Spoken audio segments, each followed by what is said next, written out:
Hey viewers and viewers, my name is General Red Strategist and welcome back to If My Heart Had Wings, episode 9 now. So, last episode was a great one. We had our first test flight, so that was quite a fun little episode that was.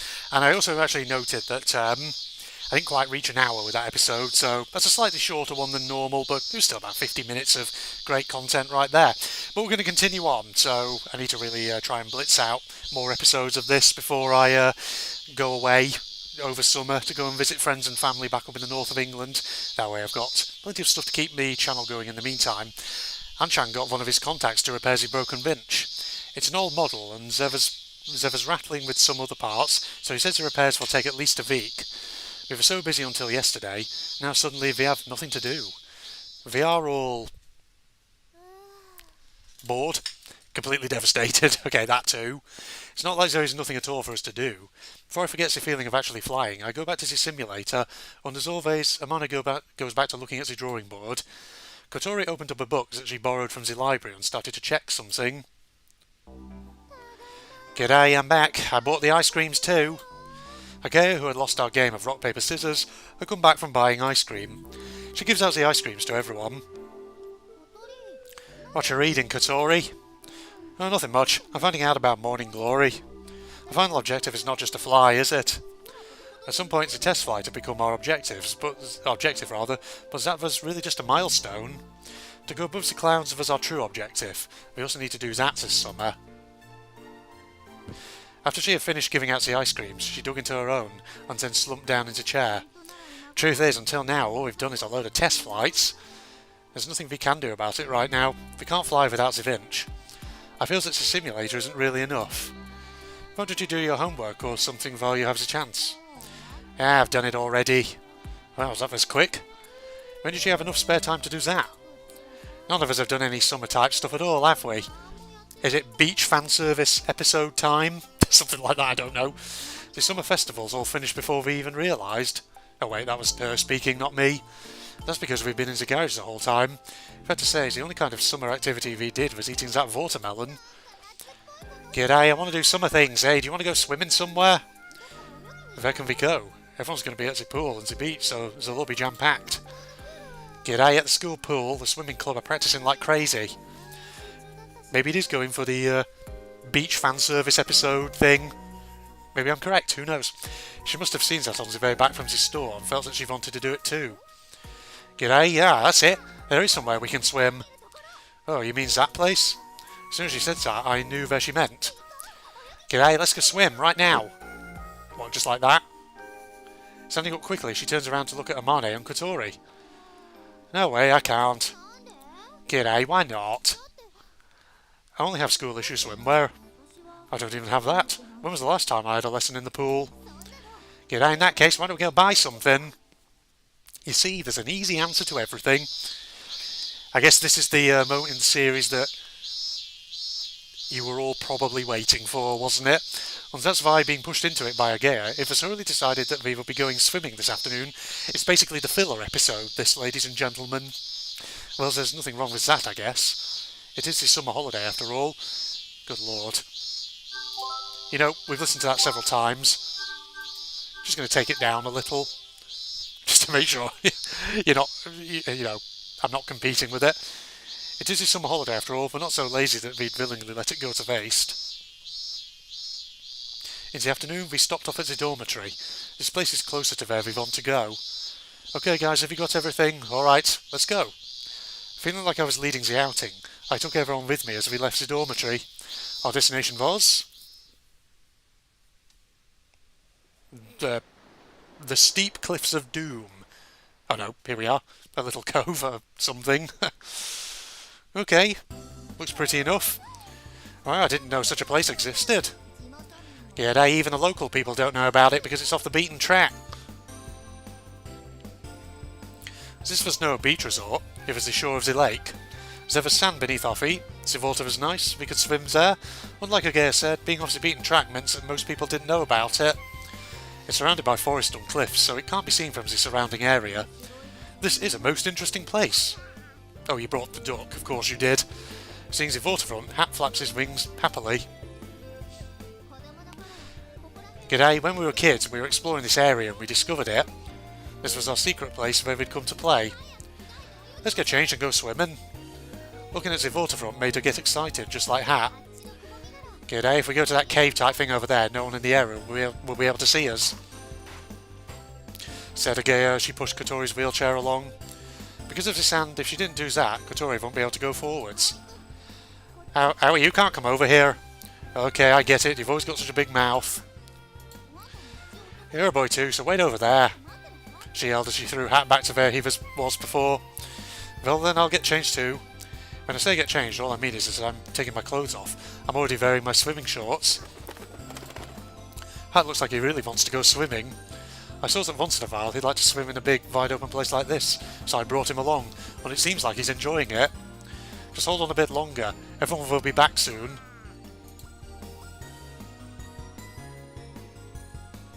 I waited with Hat for a while, since the girls came back from the shadows of the hollow, wearing the new swimsuits that they had just bought. Okay, of course. Owie, eyes up. Eyes up, lad. Stop staring at... Of course. Of course you have to get the friggin' money shots, obviously. I have not been swimming in ages. Ugh. You really are girls after all. Yes, Owie. They are. G'day. Hold it, what's that supposed to mean? What a mean thing to say. Yes, that is indeed right.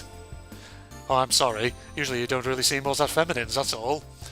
I continue to make these kind of terrible comments because I am a stereotypically dense anime protagonist, but I can't help it if it's true. I spend basically all day every day with them, so I didn't really make this a distinction between boys and girls. But, g'day, we seem feminine now though, don't we? Oh. Hmm? They really do seem a lot more feminine, or rather, I'm being made to notice. I usually don't notice, but this just reminded me of just how cute they are. So this must be why all the boys in the class envy me. G'day, now finally it's the long-awaited question time. No, wait, that's... Whose swimsuit do you like the most? Agaya surprised me with a really direct question. Don't know. It's going to give me a choice here, isn't it? All of them are aware of where I'm looking and seem to be making poses. Looks like I won't be able to bluff my way out of this one. Oh. That's interesting. The two options below are actually greyed out. Well, hang on. Just need to take a save, since we've got that choice right there. Okay, well, whoever we pick here is probably the person we're going to lock in with on their route. Interesting, though, that Amane and Non are actually greyed out there. So, I know that Amane does have a route in this game, because there's an achievement for it. And I'm pretty sure, obviously, Kotori has a route, naturally, because, again, there's an achievement. Agaya probably does, too. I mean, if I was just picking solely on the basis of swimsuits, I'd probably go with Amane, actually. I kind of like the blue and the floral design. It's really nice. And elegant, kind of. But obviously I can't pick her, so I'm going to have to go with someone else.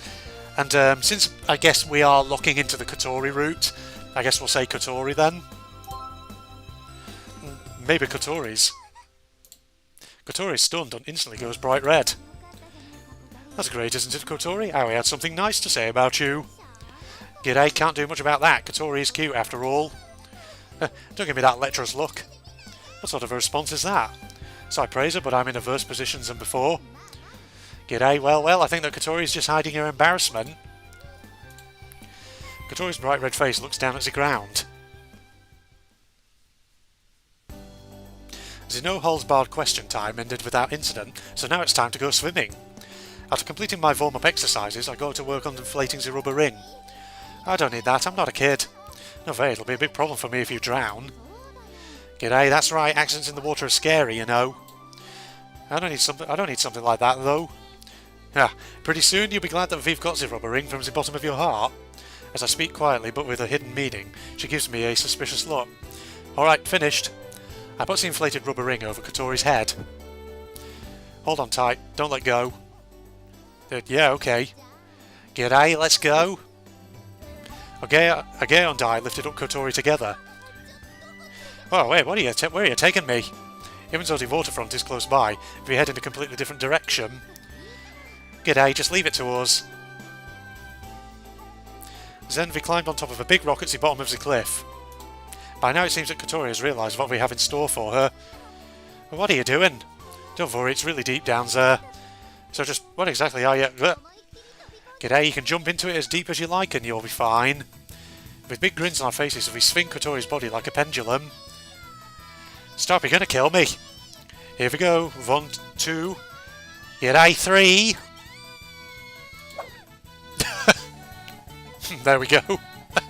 As we throw Kotori with all our strength, she flies through the air in a beautiful upward curve. Zivota sprays out like a torpedo had exploded. Wow. As expected as a graceful Kotori, she looked spectacular as she flew through the air. Yeah, she flew pretty nicely.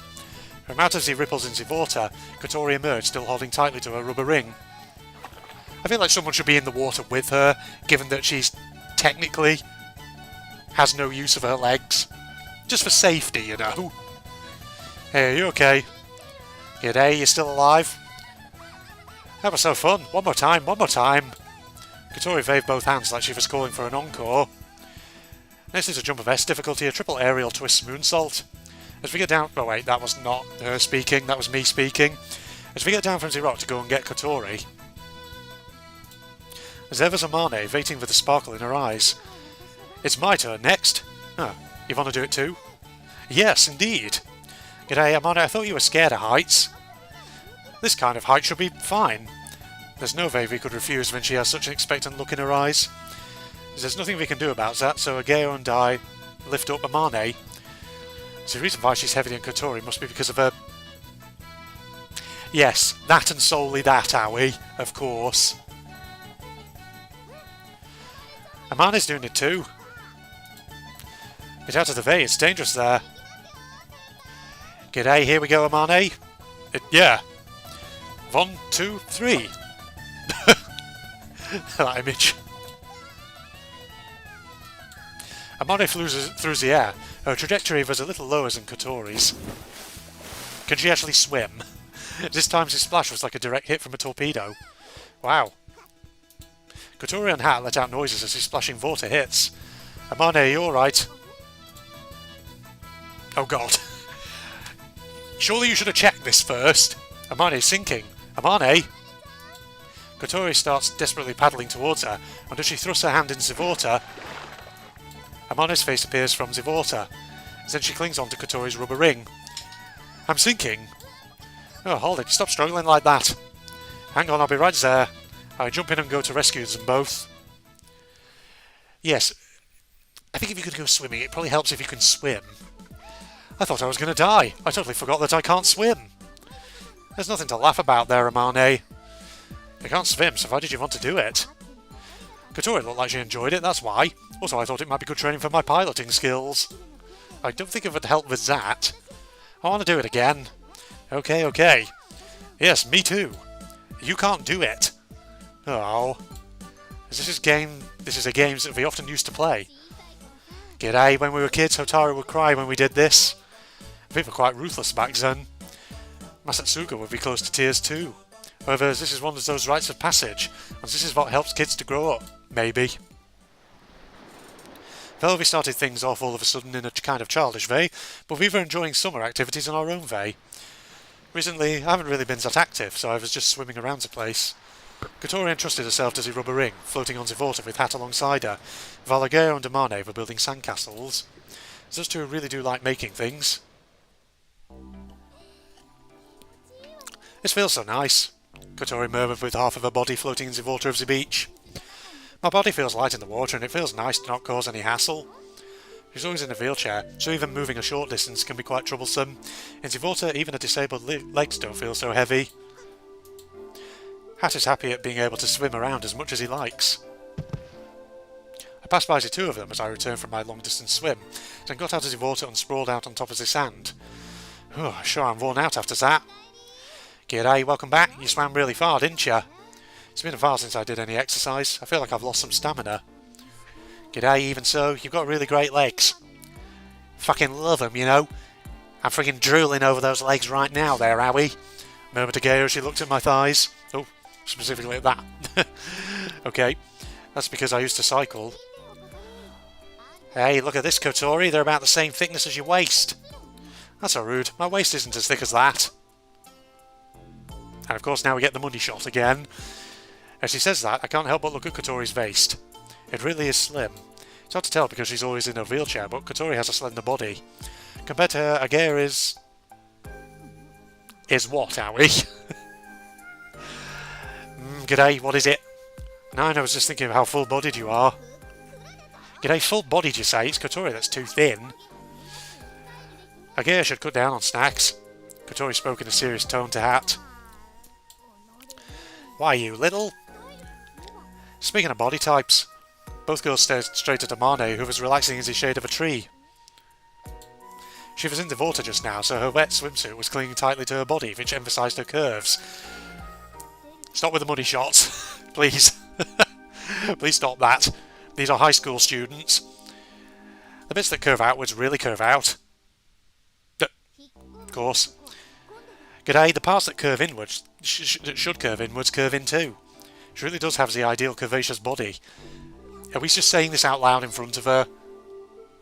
Guys, come on. Keep it to yourselves. It's so unfair. G'day, yeah, you're right. What's that you're talking about? She's pretty, has a nice body, she's clever. She's also kind of a klutz, but even that has a certain charm to it, which is also unfair. Amane looks at her body, slightly bewildered. She puts her hands on her voluptuous breasts and lifts them up, of course. We've got to just draw attention to how big her chest is. Game. This is why I play these things. Because it gets ridiculous, and you can get so much ridicule out of them. I know because we've been living together for a few days, but Amane doesn't seem to be doing anything to maintain her figure. Kotori and Ageo don't really worry that much about it, but in Amane's case she doesn't seem worried about it in the slightest. In other words, she's a natural beauty. It can't be helped if they say it's unfair. If we're talking about figures, ours is the best, isn't it? That came completely out of the blue. Me? Could you stand up? I do as she says and stand up. G'day, it's true. Here it is. Can you stop looking at me like that? It's kind of embarrassing. It's alright, it's no big deal. You know what? For the sake of egalitarianism, let's have the money shot of Owie, shall we? You say that to me, but if I stared at you, you'd get angry, wouldn't you? That's because boys are perverts. We're not like that, are we? G'day, that's right. So it's okay because they're girls, then. He's really slim but has good muscles. It's what you might call a nice body. Don't say it like that. Come over here a sec, will you? I go to Kotori as she beckons me over. Can I touch it? Sure, but don't touch any weird places. Kotori pokes my arm muscles with her fingertip. Hey, now try tensing it up. I do as she tells me. No way, what is this? It's hard. What's hard? don't phrase it like that, please. G'day, where? Oh, so it is. Oh, I didn't know it could be hard like this. Everybody seems intrigued as they poke my muscles. It tickles. Okay, the next place is here, she says as she points at my chest. Hey, if I touch your chest, you'd go totally nuts. Yeah, I would. G'day, whatever, just let us touch it. Would you normally have all these beautiful girls touching your chest? Yeah, but you shouldn't say it like... I want to touch it too. It's difficult when Amane says it too. It can't be avoided, so I tense up my pecs. They're bulging out, that's amazing. G'day, what the heck, they're so hard. Everything's hard, apparently. Wow, I cannot believe this is also a human body like mine. Amane checks the difference by alternating between touching my chest and her own.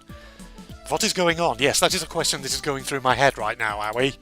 This is so embarrassing, but I'm just a tad happy about it.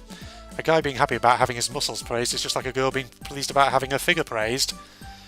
This part is even better, I say as I kind of get carried away and tense up my legs. They're really taut. G'day, wow, as I thought. That's great, Owie. How do you like my well-trained thighs? But it's kind of gross, though. G'day, yeah, this is a bit too much. If you use this to hit someone, it would make a pretty good weapon. What's wrong, Owie? It's nothing, I'm just going to go for another swim. The three girls stare blankly at me as I trudge towards the water. What's this about all of a sudden? G'day, well, boys can be so sensitive. I wanted to touch a little more. Nope. I float on the surface of the water along with Hat, who had followed me when it seemed to soothe my wounded heart. What a weird scene that was. Drink more of my iced tea. And there you go. That's the beach episode complete, ladies and gents. G'day, my body feels all slimy. I want to take a shower now. I've got sand all over my wheelchair. We played at the lake until sunset and then went back to the dormitory. That was so fun. Oh, so you had fun too, Hat? Amane seems satisfied as she speaks to Hat. I was worried that swimming in the lake might not really appeal to Amane, so I'm really glad she enjoyed it. While having a lively chat, we go through the gate and see someone at the entrance. Oh, it's you again. Kotori. Hibari. Hibari. What a relief. There's no one here. The door's locked. I called your cell phone, but you didn't answer. Sorry, I didn't realise... Whoa. Kotori groans as she looks at the call history on her cell phone. She had an unbelievable amount of missed calls from Hibari. Well, I was worried about you. Where were you, Kotori?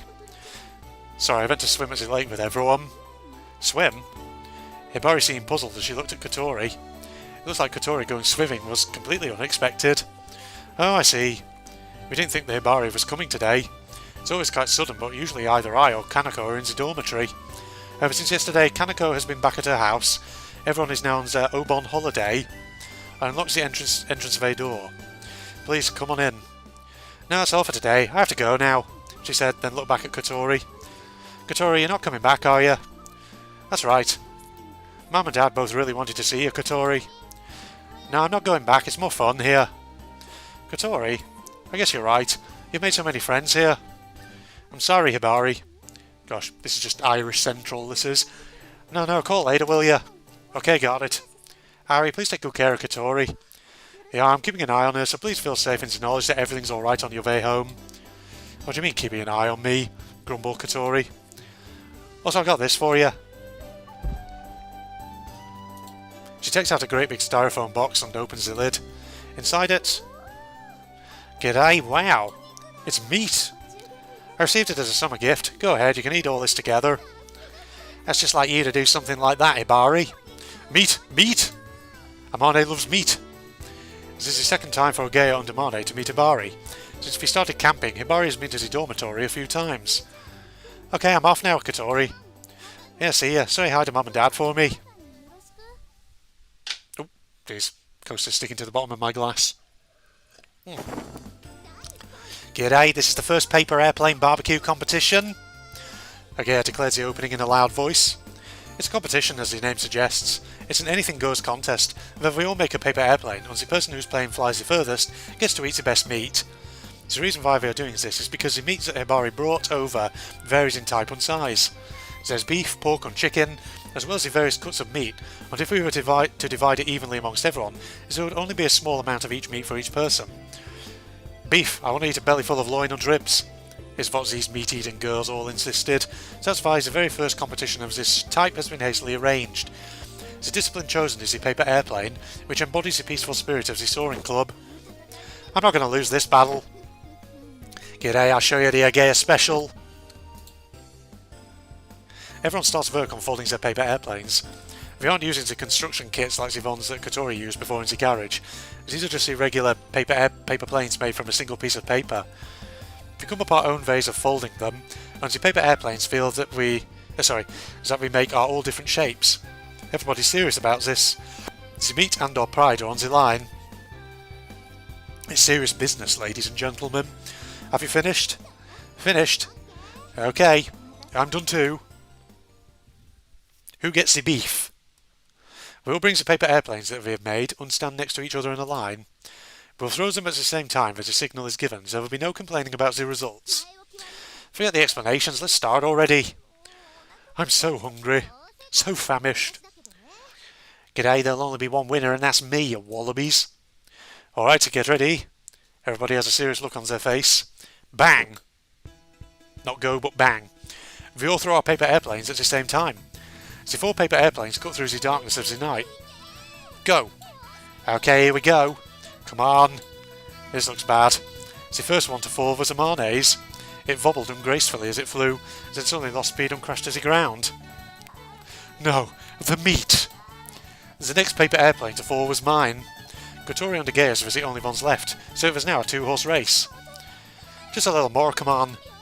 Alright, a little further. Amane and I, who were now spectators, watched over the battle with nervous anticipation. The two paper airplanes, with the feeling of being almost completely weightless, flew right across the garden. Can paper airplanes really fly this far?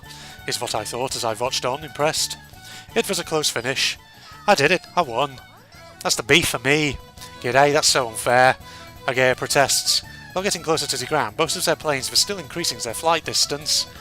However, just as they were grazing the ground, Agea's plane got caught on the shrubbery. It felt like Agea would have won if there were no obstructions, though. Don't be a sore loser, Agea. Choosing your flight path is all part of the tactics. That's alright, isn't it? The second place person still gets to eat the beef. Don't have beef with each other. That is right, but I... Amane looks down at her own plane, dejected.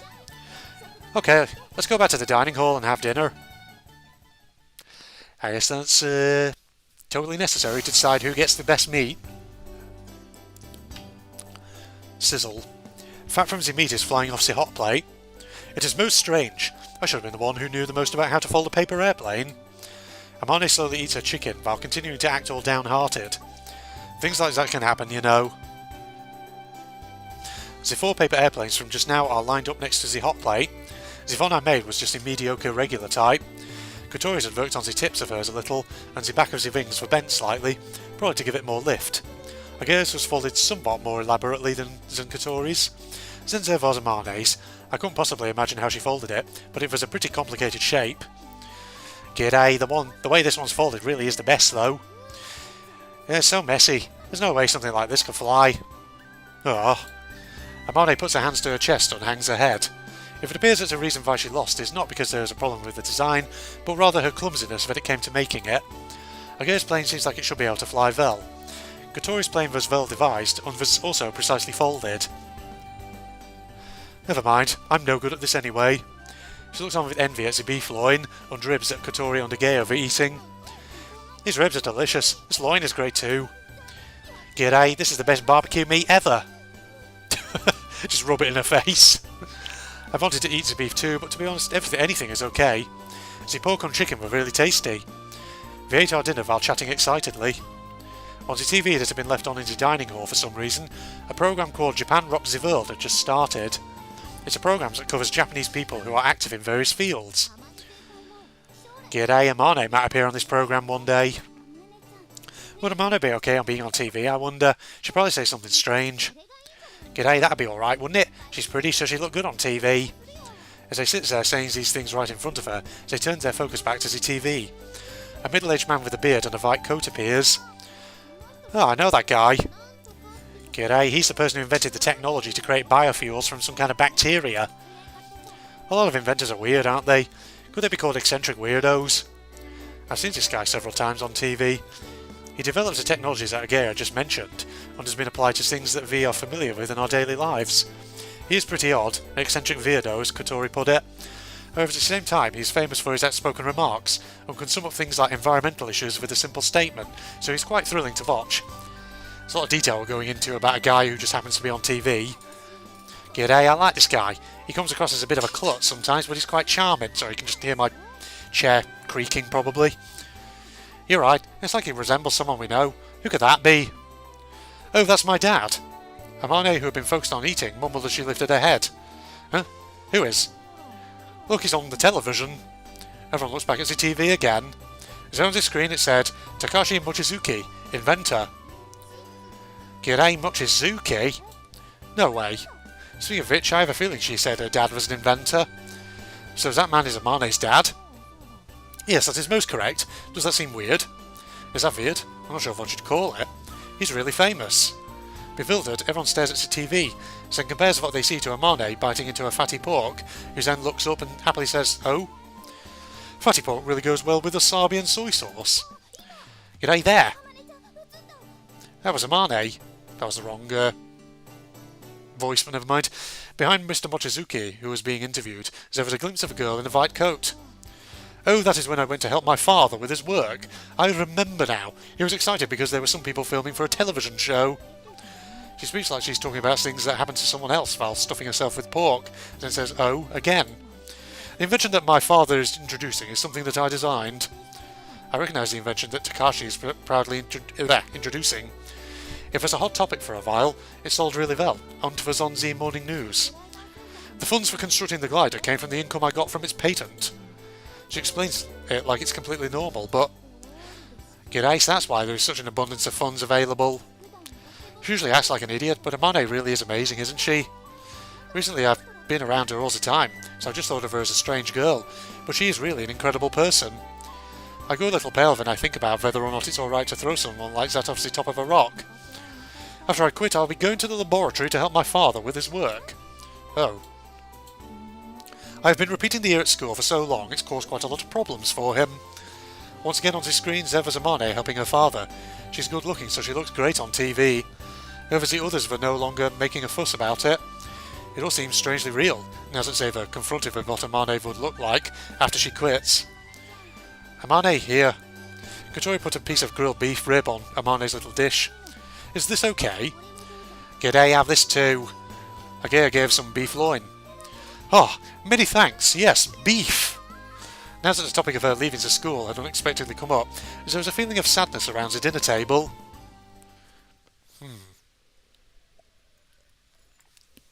And we have a straight transition there. Interesting. I guess it's a character moment for Amane, is it? To counterbalance her klutziness. We have to remind the audience that she's clever. Kotori groans as she turns the pages of the book, which is all written in English. Do you understand it? I kind of understand it, but I wonder if Hibari will come back soon. If she does, I can get her to translate it for me. Kotori's reading a foreign book about morning glory and other similar phenomena. There are a few records of such things occurring in Kazagara, so it looks like she came across this file looking for something similar. It would be great if there's ever some articles about phenomena that have occurred in Kazagara. Not much we can do about that, besides it's so rare that it only occurs once in a matter of decades. It seems that when it happened 26 years ago, it was very sudden, and was shown on TV and in newspapers as a rare phenomenon. If the photos that the Soaring Club had taken had been circulated, then the reaction to it would have been quite different. They didn't have the internet like we have now, so we've only been able to find articles and records from the time in the library. But we only know a little about this phenomenon. Looks like the passage of clouds is at least several dozen kilometres long, said Kotori as she showed me the maps that she had made herself. The size was drawn based on witness testimonies. It was pretty long, went diagonally across the lake and then just kept going and going. It appears just before dawn, and after the sun rises it disappears after a short while. How long does it last? I don't know, maybe about 2 or 3 hours at the most. There's a strong vertical draft around the clouds, so if we can ride those, we should be able to pass through it in the glider. That's how the old members of the club took the photo. I see. When the water vapour becomes a vertical draft and rises up into the sky, it is cooled down by the colder air, creating clouds. There is a strong connection between clouds and vertical drafts. We don't know when it will occur, so there's no way to prepare for it. There are only 10 days left as a summer holiday. The countdown to Amane quitting the school has begun. Before then, we have to pass through the passage of clouds. No matter how good a glider we make, or whether we learn to pilot it perfectly, if the morning glory doesn't occur, we can't do anything. So that's how it is. Agea, who is working on something by herself, wipes the sweat from her brow and takes a breather. What have you been doing? Making a cockpit. That's wrong voice again, I always do that with her. She had attached pedals on the sticks that was like a yoke to a chair. Calling it a cockpit is slightly lame though. G'day, what's with that look on your face? This isn't just a toy, you know. Agea took a cable that extended from her poor excuse for a mock cockpit and plugged it into the computer. Kotori, who seems intrigued, leans over. G'day, turn on the simulator. I turn it on as she says. Agea sits down in the mock cockpit and operates the yoke. Then, it moved. And the rudder pedals... oh, wrong voice. And the rudder pedals are awesome. Could it be... It's a cockpit for the simulator. Operating the pedals and yoke attached to the chair moves the aircraft shown on the monitor. Feels just like watching magic or something. With this, you get a feeling closer to controlling the real thing, you know. Agea moves out of his way, and I sit down to try it. Well, this is great, it really moves. How did you do this? G'day, something like this is easy. We've got time to spare, so I thought I'd try making it. Amane, if you like, you could try it out too. Agea calls out to her, and Amane, who's sitting in front of the drawing board, lifts her head up. Did you say something? Amane, come over here. If you practice with this, you can improve too. Amane comes over and takes a good look at the cockpits that Agea had made. Isn't it amazing? It's great that Agea can make something like this. G'day, no, not really, it's nothing special. Go ahead, Amane. Let us see now. Oh, you are right. This will really be good to practice with. While muttering, I should have made it like this from the beginning, she operates the simulator for a while. While we're waiting for the winch to come back, I thought we could do some practice with this. Agea, you rock. That wasn't Irish, but never mind. Vice Kotori's Yvonne, who's happiest about this. Well, as the winch is broken and our club activities have grinded to a halt, we couldn't stand just waiting for time to pass. That's why everyone's been looking for a thing to do. The feeling of making even the slightest progress lifted everyone's spirits. Oh, this is really well made. Sitting like this really enhances the realism. Amane is trembling. Even though it's just a simulator, it is still terrifying. This'll help you get used to it, so this kills two birds with one stone. Letting Amane get in the seat, I stand a little further away, and while listening to them all talking, I happen to take a glance at the drawing board. When she has spare time, Amane is always at the drawing board. Some plans have been drawn here, but the aircraft has already been completed. Even so, I wondered what it was that she had been drawing. It's a glider. The shape of the wings is different. The main wings were a bit further further forward in relation to the fuselage. The outline was strange and quite different to the airplanes I know. Who was this? As always, you look like you've got time on your hands. Oh, god dang it. It's this mother heifer. As I noticed his voice come out of the blue, I realised that at some point, Herr Tobioka had come into the garage. Everyone stops talking and starts acting warily of him. It would appear that you are playing video games. Are these the activities of the Soaring Club? Seeing Herr Tobioka appearing suddenly and making snide comments, Kotori looks like she's about to snap at him. G'day, don't do it, Kotori. Alright, I won't. Can we help you? It looks like Mr. Yamanobe has a hands-off approach with you, so I came here in his place to come and see you. Mr. Yamanobe is our advisor, but he hardly ever shows his face here. So it could be because of the pressure from Herr Tobioka. If he were to be actively involved with the club, he could become a target for Herr Tobioka. Mr. Meiji, did you quit the robot club so you could play around here? I had such high hopes for you. G'day, we're not playing around. Agea retorts sharply without any fear of Herr Tobioka. He frowns in frustration. You will come to regret choosing this club. I will work hard to prevent that. That was not her voice. That was Aoi's voice. What am I doing? Oh dear. It was her speaking, but I did the German by mistake. Really, she looks like she wants to say, I don't need your opinion, so you get out of here. It seems like she's putting up with it for now. Mr. Mochizuki, it would appear that you have flown again. Yes, we did a test flight. If we don't do proper club activities, the student council will get angry. At that time, it seems like the winch broke, doesn't it? How does he know about that? G'day, could it be that Mr. Yamanobe informed him of that? If something were to happen, just in case we tell Mr. Yamanobe everything that we'll be doing. Are you trying to have another accident? If anyone is injured, next time the club's status will be repealed. Having said that, it's going to happen in 10 days anyway. You will leave at the end of the summer holiday. I assume not to cause any problems before then. Very well. If you left it at that, when Herr Tobioka left the garage. What's up with that guy? He really pisses me off. G'day, he really is just a nasty old man. Quitting the robot club was the right choice. Hey Mane, that accident that he was talking about, was that you? Or was that Isuka? Possibly. Yes, I know. We have to make sure there are no accidents. No, I don't mean that. I'm hungry. Let's go and get something to eat. Ooh, she's been very evasive. Amane pulls an unnatural smile, then stands up and leaves the garage. What was that about? G'day, I'm not sure. What was that stuff about the accident? I don't know, but it looks like to Amane it's something in the past that she doesn't want to talk about. As I say that, the other two have a grave look on their faces. Maybe Tobioka, his motivation, quote unquote, is just that he's worried she's going to have an accident. Who knows? Night time. I get out of the bath, and it's about time to go to bed. Amane didn't seem herself today. Even at dinner time, she didn't eat much. Ever since Herr Tobioka mentions the accident. What happened? Everybody was worried about it, but it didn't seem like we could ask her about it. I walked along the hallway while thinking of that, and then Amane came down from the second floor. Is Kotori about? She's in her room, I think. Right. Thank you. Amane knocks on Kotori's door. Amane? Kotori pokes her head out from her room and is surprised to see Amane there. This is probably the first time she's gone to see her in a room like this. Can I talk to you? Sure, you want to come in?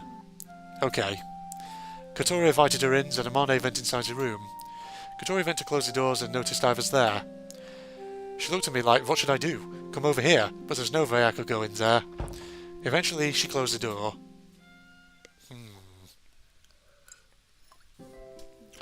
Well, we are going to see the scene, but I guess Aoi's not privy to it. What's the matter, Amane? It has been such a long time. This used to be Asuka's room. Isn't that right, Hat?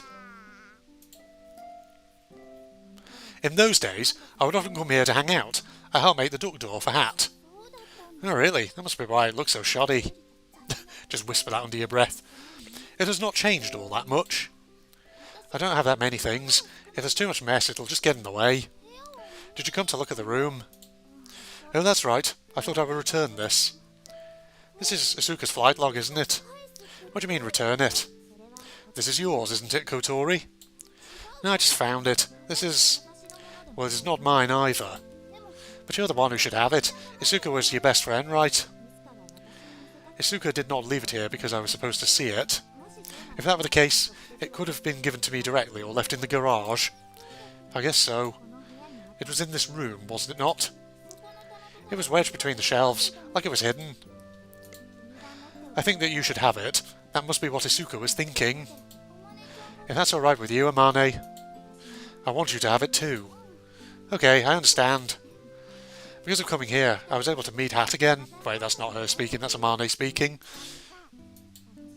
It's been a really fun summer, hasn't it? Amane? It's not over yet. Yes, but... the morning glory will come. It will definitely happen. When you say it like that, Kotori, it feels like it really will. It will. Well then, I am off to bed. Good night, Kotori. Good night, Hat. Good night. I wonder who the voice actor is for Hat when we eventually get some credits. And we just see so-and-so, Hat. You are the voice of a duck. So it's like that, huh? It's the corner of the garage. In a blind spot which couldn't be seen from the drawing board is the shadow of the glider, Viva whispering to each other. G'day, so Amane gave the flight log back? Yeah. Kotori told us the details about what had happened in her room last night. Seems pretty meaningful. Isn't it just? That's why I don't know what to do. She must be getting her affairs in order. It's getting close to the day that she leaves. Stop it, don't say such sad things like that. G'day, it's not like I want to say it, but there's nothing we can do. Usually, even if you quit a club, you still carry on coming to school. However, in Amane's case, she's already gained enough credits, so as long as she doesn't fail any of her exams, she'll be able to graduate. As she said before, once she leaves, she'll go back home to help her father with his work. She probably won't come to school anymore. When we think about it, we all start to feel really down.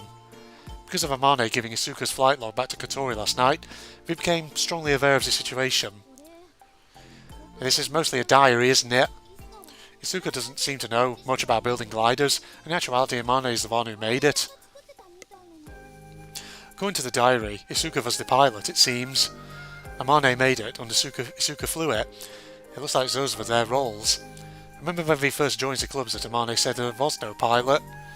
That must be what she was talking about. In the log were all the details of the production process. Rather than being a flight log, it was more like a production log, so I wonder why Asuka called it a flight log. But it seems that Asuka wasn't a particularly diligent writer, so there are many days where nothing at all had been written. there were a lot of things that wouldn't mean anything if someone else were to read it. For example, if it's pointless talking to her about that thing, she doesn't know anything about what it's like to be young, and so on. So the only ones who would understand was the person who wrote it, and her, most likely Amane. I guess... G'day mates, I guess this must be important to Amane. That's why she gave it back, but she said that she wanted me to have it. Why is that?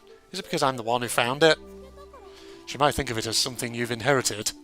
Inherited? What do you mean? Isuka's dreams. You came to the soaring club because you found it, didn't you? Yeah. So don't you think that maybe Isuka brought you here? I see. To Amane, it looks like Isuka's dreams are what brought Kotori to this place. Isuka's dreams of longing for the sky are revealed here in the flight log. If those dreams of what moved Kotori, it could be said that she had inherited them. Maybe you're right. Try to remember, in the beginning when we were talking about getting new members, Amane wasn't very positive about it. But when you brought that photo in the flight log, her attitude completely changed, didn't it? Yeah, that's right. Don't know what was going on then, but to Amane it must have seemed like something destined to happen. Kotori, who feels a heavy sense of responsibility, makes a serious face as she goes into deep thought. Anyway, there was something I had on my mind. Agaya flicked through the flight log. Yeah, here it is. At some point I won't be able to stay here, was written there. Looks like it doesn't have much of a connection to the context of what's written before and after. It just appears suddenly and seems kind of out of place. G'day, what is this? Also, the same kind of thing appears several times. Is this about quitting school? Upon reading more, it doesn't really say why they had to leave. What happened? Is it something to do with the accident? G'day, so did the reason that Isuka leave have some connection with the accident? I don't know. But Amane wanted to fly through the morning glory. But Amane wanted to fly through the morning glories for Isuka's sake, right? Kotori opens a page in the log. This is what was written there. I still can't forget the emotion I felt when I saw that photo. That such a beautiful view could be from above the town where we live, into skies that is always there, stretching out far and wide. Even so, she didn't seem so surprised, and looked like she wasn't moved at all. That's why I thought, I'm going to take you there for sure. When she sees the real thing, even Amane would be brought to tears, and she'll definitely be moved by it, no doubt about it. As this is the page where the photo was placed inside the book, you might be right. There's no way that Amane, who is scared of heights, would want to fly above the clouds. Despite that, she caused problems for her father and continued to stay at school, becoming the super repeat student. She must want to go there to see the views that Isuka wanted to show her. Amane, what is it? What? She crept up behind you. Kotori, jumping out of her wheelchair, hastily hid the flight log behind her back. What have you all been whispering about? Nothing, Amane. G'day, that's right, we were just talking amongst ourselves, ha! Amane looks at me. Like she says, just talking amongst ourselves. As I answer, Amane pouts. Really? So this does not include me, then? Oh crap, she's really upset. Shiter! Since she was concentrating on the drawing board, I thought she wouldn't notice what we were doing. That's not it, it's, your farewell party, we were planning it. Farewell party? Because you're leaving this year, that's why. That's why... Kotori's voice fades away. Although she uses as an excuse in the heat of the moment, we don't really want to talk about Amane leaving. In the place of Kotori, who had fallen silent, I continue the story. We were planning it in secret because we thought we might surprise you. We're going to prepare all your favourite things. G'day, yeah, that's right. I see, then I'm sorry. A farewell party? Sounds like fun. It seems that she believed us, and then she returned to her position in front of the drawing board. Well, we actually have to do it now. That's fine, let's have a farewell party. I'm not happy about it, but I want to throw a party. I nod in agreement with Kotori. It's not that I want to say goodbye to Amane. However, if that's the way it is, I want to give her a proper send-off. Yes, indeed. Drink more. It's actually getting lukewarm now, is my iced tea. Is this the only thing you need? It looks like I'll be running out of lead for my mechanical pencil, so I'll buy some of those too. I follow Amane into the stationery store. Today I've gone shopping with Amane. I'm what you might call a bag carrier. Even so, going out with Amane, just the two of us, could be called one of the perks of the job. Okay, we have not forgotten anything, have we? 9. Shall we head back?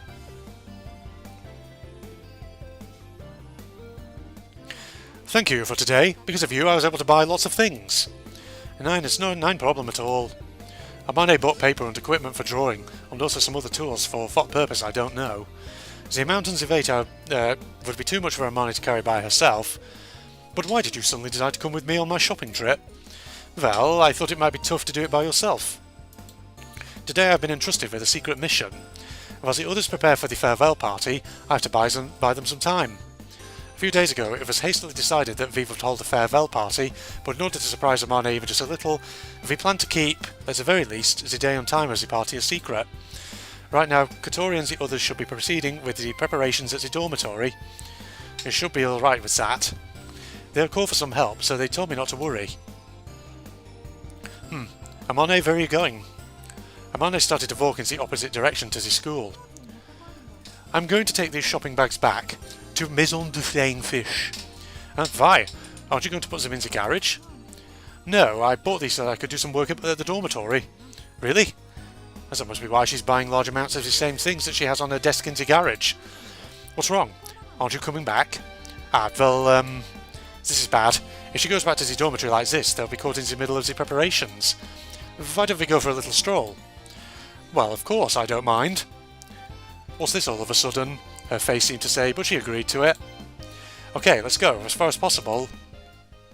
Of course. As far as possible. Following that idea, I chose the course for the stroll.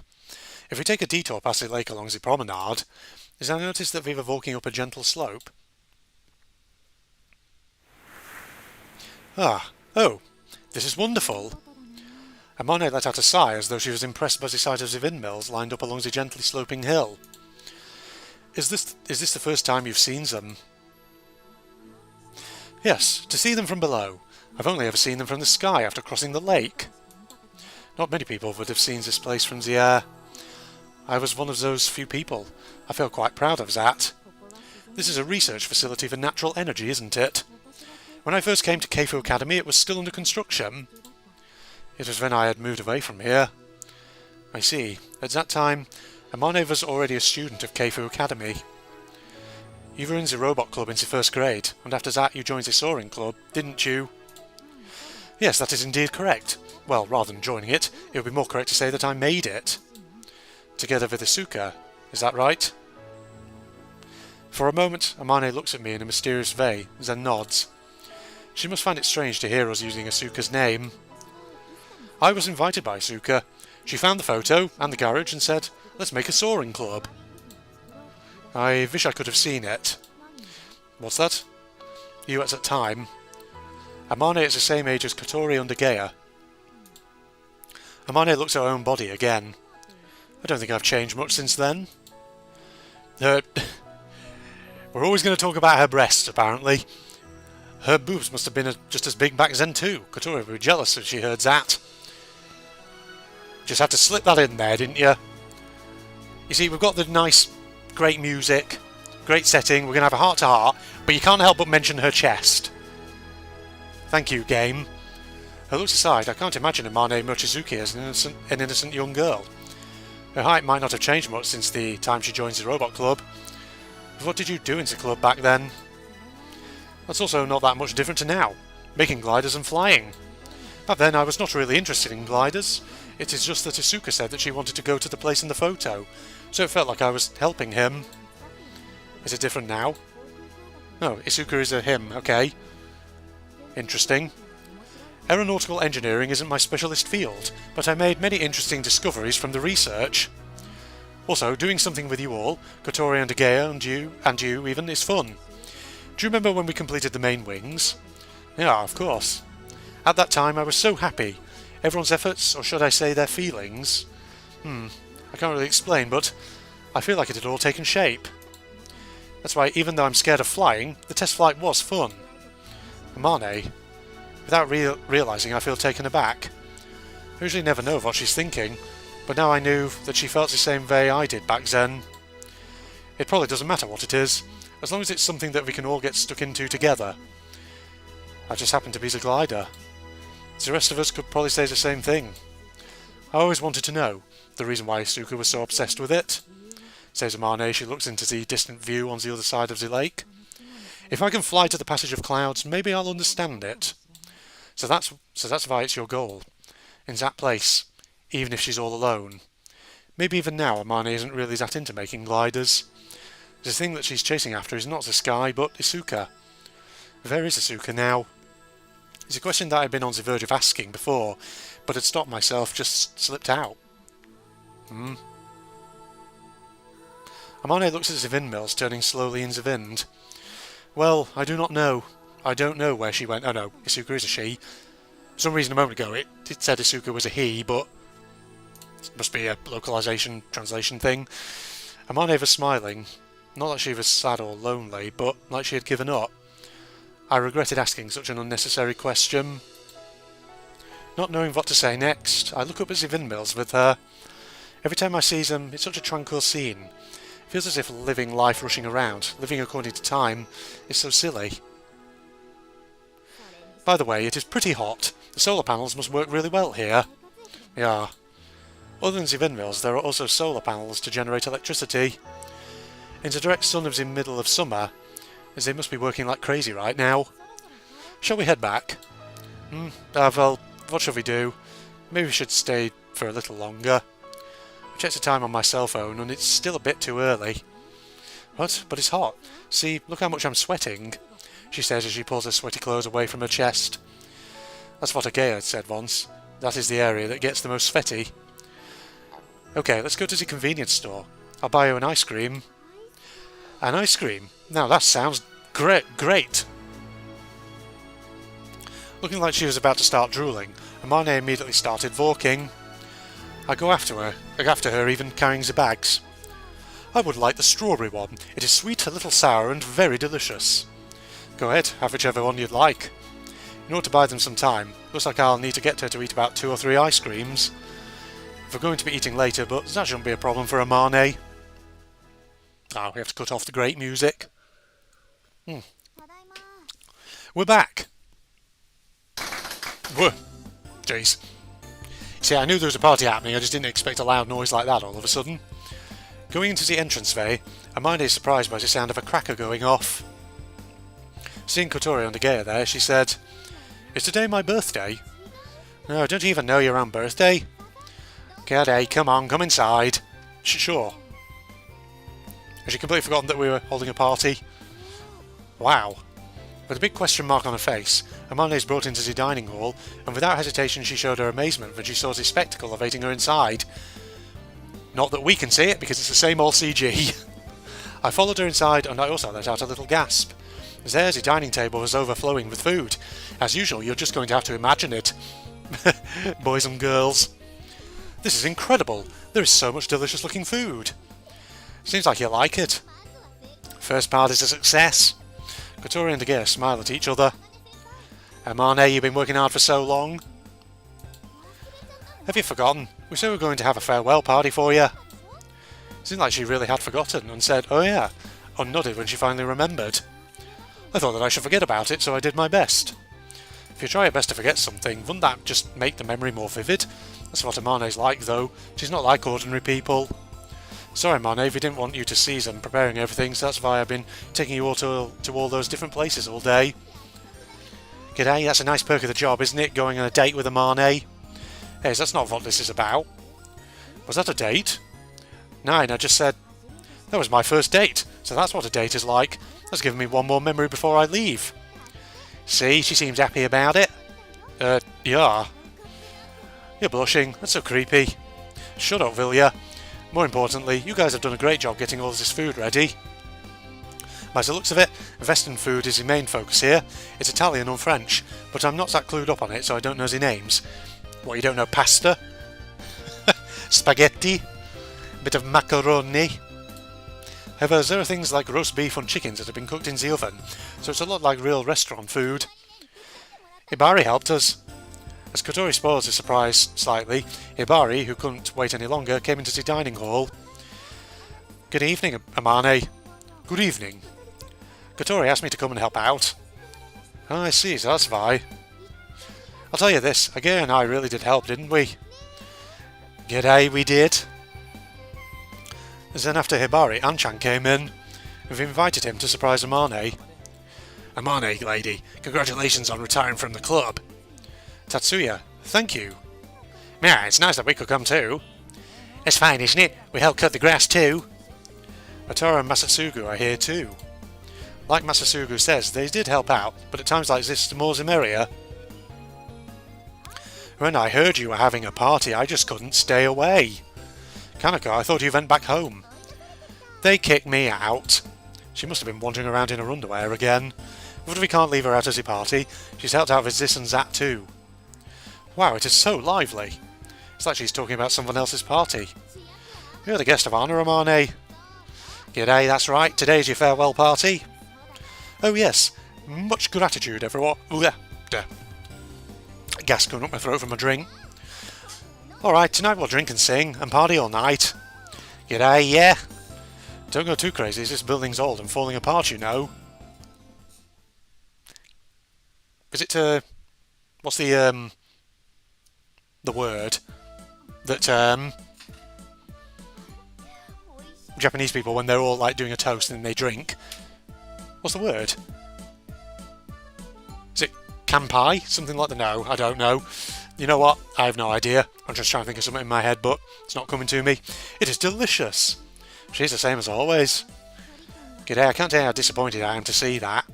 Everyone sighs when they see the way that Amane eats that totally ruins the effect of her good looks. Oh jeez. Just judge her silently, why don't you? On her big day. The party that you've thrown for her, you shallow gits. What's wrong, you guys? Oh, my voice just broke. Hit puberty. I was that enraged. Oh, nothing. We're just glad you like the food. Yes, it is really delicious. This is great. Today's food is so extravagant. That's because of Hibari helping us out. Well, she is Kotori's beloved senior. We can't hold back when it comes to the food. Hibari emphasises the point. She's a good person, but when it comes to Kotori, she gets a scary look in her eyes. This chicken is delicious. She wolfs down the grilled herb chicken with a complete lack of manners. I felt a little sad to think that I would no longer be able to see the way she eats so excitedly. So, Mane's finally leaving, huh? Of course, I was surprised to see that she was still continuing with it in the first place. It's caused a lot of problems for my father. From now on, I have to show more loyalty to him. Didn't expect to hear you talking about showing loyalty to your father. Hey, An-chan, were you one of the members who helped revive the Soaring Club? Me? No, I wasn't. I was invited later. By Amane? I can't remember. Tatsuya was invited by Isuka. When he saw the parts that I had made, he said, "This'll never do." I don't really know what he meant by that, though. Amane didn't understand, but we got it straight away. And that's when he asked An-chan. Wait, he asked An-chan? Referring to Isuka as a he again? Who is Isuka? We need to find out. An-chan's been helping out at the factory for a long time. Those kind of processing techniques are his forte. That could be another reason. Another reason? Oh no, Isuka told me not to tell her about that. That was a close one. Seems that there's some deep meaning in what she said.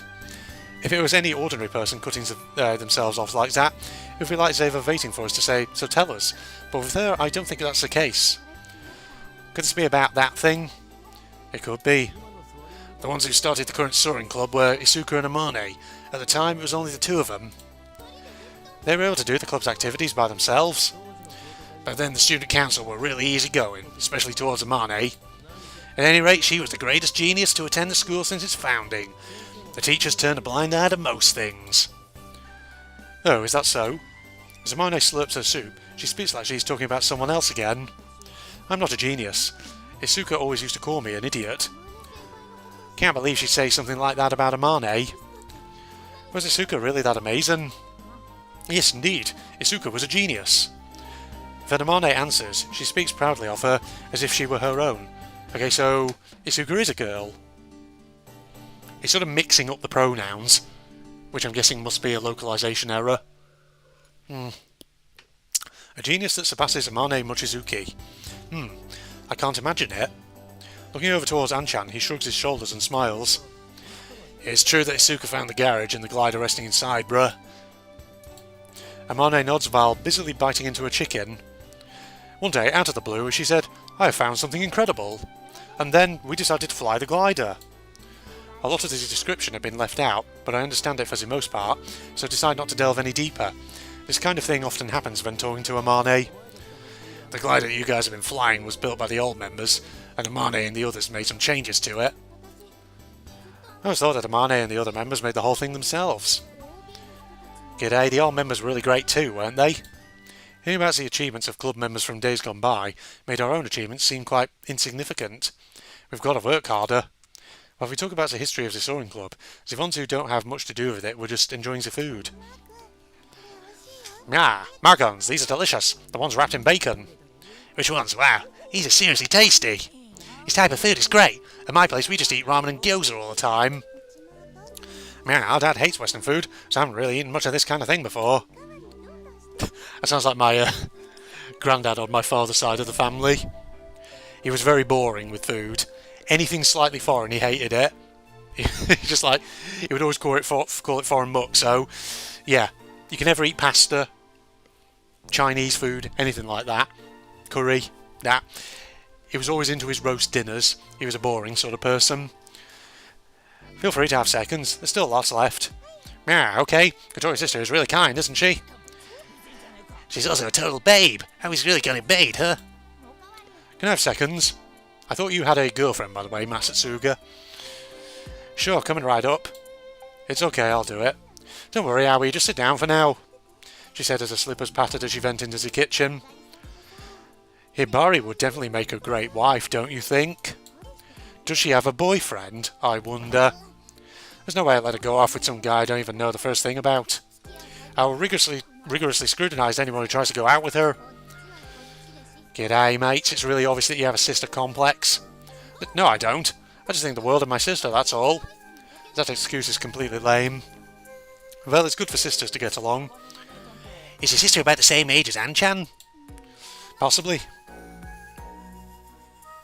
If we all look at Anchan's and at Amane.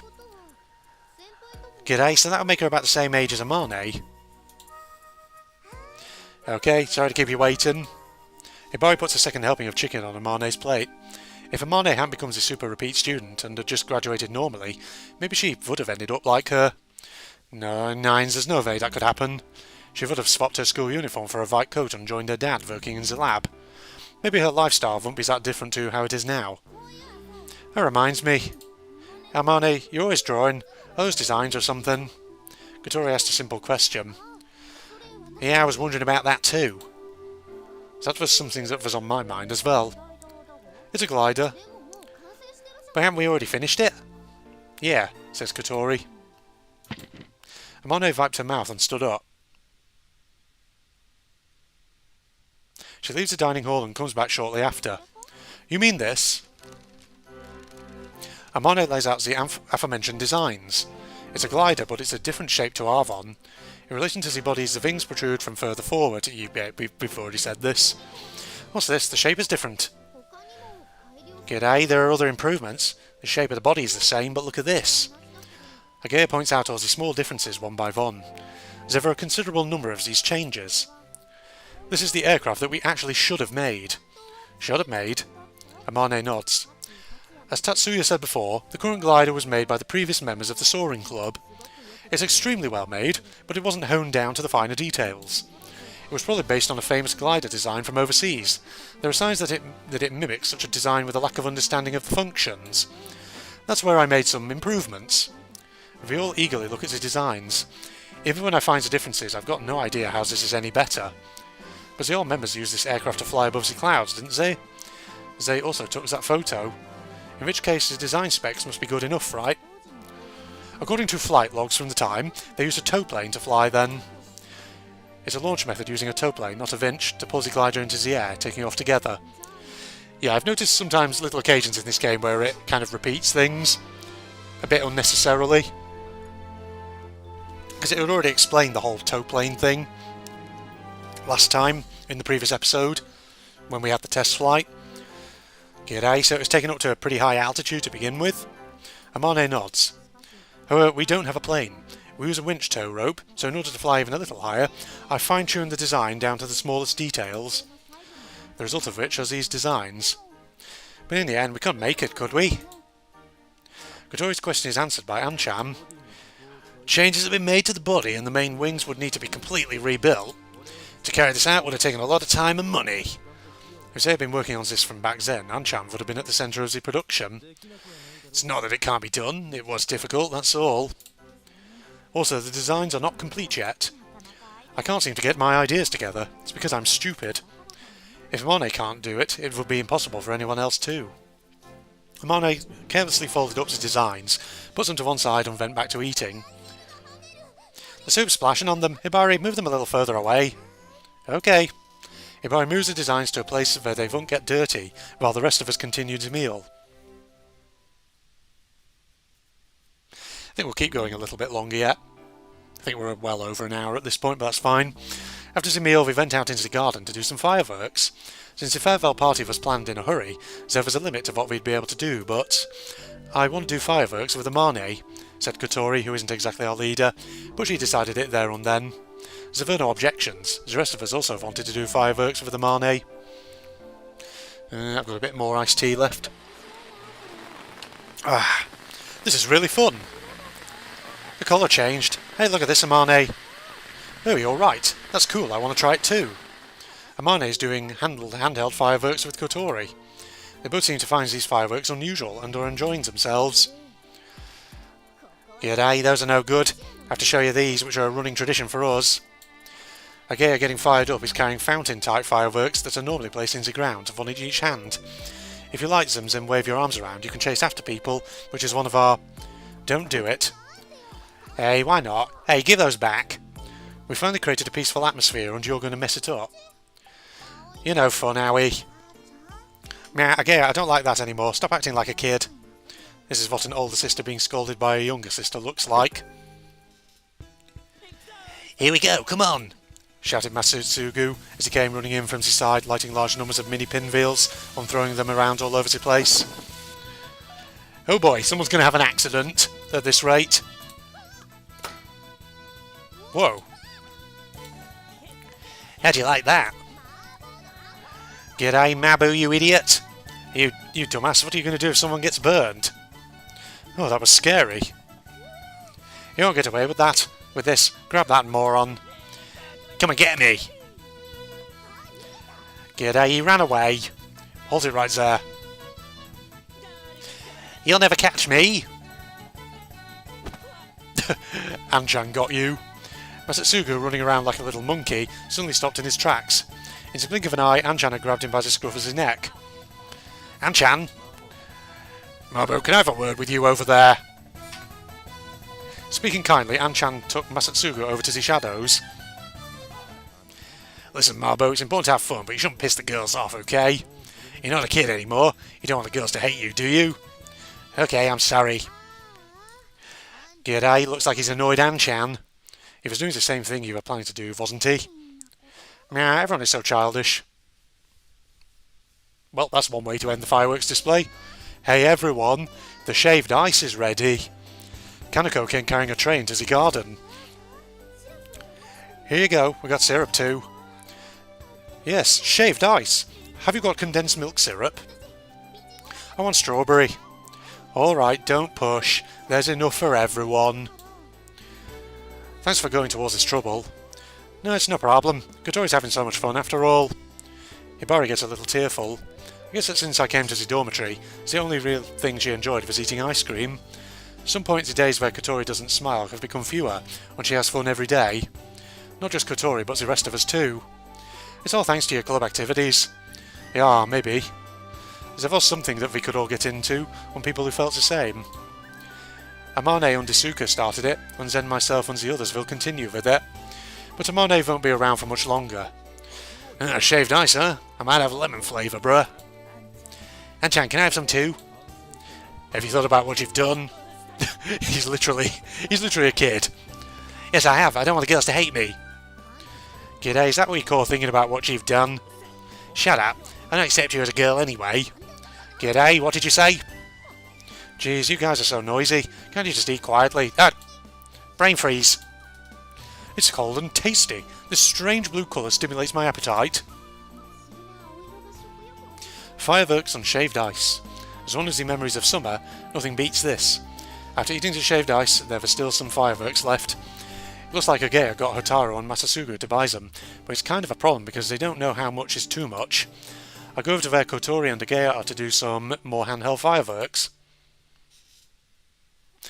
It's so pretty. G'day, I prefer the big spectacular ones though. I like them both, but rather than getting really noisy and excited about it, I wanted to make the most of the last remnants of the summer. As I light the handheld firework, An-chan comes up beside me. G'day, you want to do this one, An-chan? How about this gun-type one? Hey, that's mine. I thought I'd save that for last. Nah, I'm okay, girl. It's enough for me to just see you guys enjoying yourselves. Everyone looked at him like they didn't really understand what he meant. An-chan sat down next to me and looked over at Amane, who was also doing fireworks a little further away.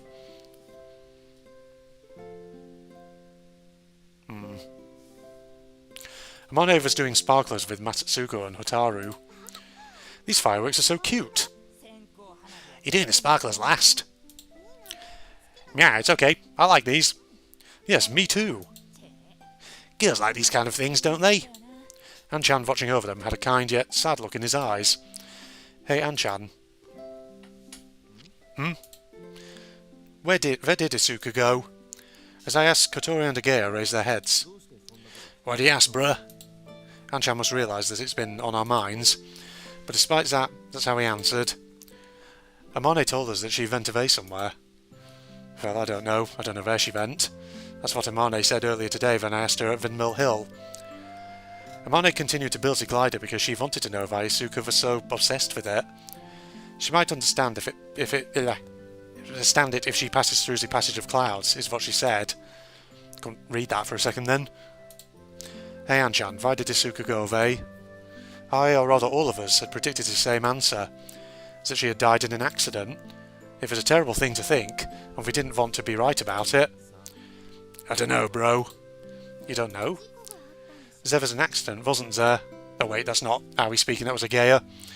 An-chan's face seemed to say, how do you know about that? Yeah, it's true. Seems that Isuka was involved in that accident. Then she must have... In response to Kotori's murmuring, An-chan lowers his head like he can't say anything. It happened during a summer holiday. Amane and I weren't in Kasagara at the time. He went German for a moment then. It was obvious that there had been an accident when we saw the wreck glider. But we were never told what actually happened, and Isuka never came back again. So she really did die after all? However, it seems that An-chan has another explanation. If Isuka really had died, bruh, it would have become a much bigger problem than it did. But the school covered up the incident, and it was like nothing ever happened. Since then, it's been taboo to talk about it. Didn't you look for her? We did, but Isuka was a boarding student who lived alone. No one knew where her family lived. G'day, the owner of Maison du Flying Fish would know. She wouldn't tell us. It seems that she had been told not to say anything. Amane also... Yeah, she's the same as me. She most likely doesn't know where she is either. Amane continued building the glider after Isuka disappeared. It's almost as if she believed that if she carried on, Isuka would come back. G'day, did you carry on too, An-chan? An-chan shook his head. So meant he was saying 9. Of course. I know what a shake of the head means, game. Thank you. After Isuka disappeared, Amane changed. She started avoiding people. Amane did. We looked at each other like we couldn't believe it. Since then, Amane and I have hardly seen each other. I've been concerned about it, though. She's been so immersed in it, all alone in that empty garage, and it hurts to see her like that. On top of that, I was also at a total loss as to what to do after Isuka suddenly disappeared. I didn't know what to say. Amane continuing to work on the glider all alone in that great big garage. An-chan hurt deeply from losing someone. I didn't want to imagine either of them like that. When we met Amane, she quickly accepted us. G'day, but when it came to getting new members, she wasn't proactive about it at all. The thing that made her become more positive was Kotori brings a photo on Isuka's flight log. Time heals all wounds, bruh. Amane's stubbornness has started to melt away, hasn't it? But... I think you guys are the reason why she's enjoying herself like this. It's changed colour again. Huh, this is fun. Yeah, it's pretty, isn't it? An innocent smile lit up Amane's face as she watched the little sparks crackling and popping. As the rainbow-coloured lights reflected in her eyes as she watched earnestly, like a little kid. Amane found little mysteries in each of the little sparks, and her curiosity made her heart flutter. Hey, let's compete to see who can make theirs the longest. Yeah, okay. Sure, that sounds most fun. Let us do that. Anchan watched over her with a kind look in his eyes, but it was like he was looking at something far, far away. I was so busy taking care of myself I didn't do anything for her, my friend. I know this might seem a little selfish, but I thank you guys from the bottom of my heart for meeting her. Anchan will continue to be with her. Anchan shook his head. I've already retired from the club. As an old member, if there's anything I can do to help, I'll do it. Please take care of Amane until she leaves. Bruh. Agaya, Kotori and I all nod silently at Anchan's request. Anchan's cell phone starts ringing. Excuse me. Oh, this is Tatsuya. Yes. Really, Mr. Yoshizawa? Okay, I understand. I'll come and get it first thing in the morning. Anchan grins as he ends the call. Is that the winch? Has it been repaired? What is it? You guys will be happy. If only told us, we suddenly became about twice as excited. Then... Hey, g'day, Amane. Tomorrow's the winches. The winch is coming back. As we tell her, Amane tilts her head and looks at us dubiously. So in other words, we can start testing again from tomorrow. If we've got all the last remnants of summer, we're already thinking about the next day. Right, is this a transition? Yeah, it looks like it is. Looking at time, I think that's probably a good moment to wrap up the episode. We've gone quite a while there, quite a bit of stuff. We had the beach scene, we had the fireworks scene, we had some heart-to-hearts with Anchan. Quite a bit happening in that episode, ladies and gentlemen, and we may be getting a few more hints about Isuka and all that. Why is it sepia tinted at the moment? Well, we'll find out what's going on with this next time, folks. So, hope you'll join me for that. We'll be on part 10, getting into double digits for this. Oh boy. Yeah, lot to like in that episode. Social media links, propagandist channel link, all down below as usual. If you enjoyed, a like is of course always appreciated. Join me next time, and in the meantime, I will sign off. Goodbye, everybody. Maybe not. Maybe we are the bad guy here. He's taking his property. It's like it's my key. It's my freaking door keys. Ladies and gents, it's my car keys. What the hell are you doing? Slender man. Probably has a nice little slender car. She hops into it, drives down to a slender workplace. And then after he's done a bit to slender work, he probably gets back into a slender car. Goes back to slender home. I've just gone in a circle. Shit. No. Bitch. Don't try it. So he gets back to slender home, cooks a slender meal, maybe has slender chips and sausage, maybe orders a slender takeaway. Oh god, this is too big.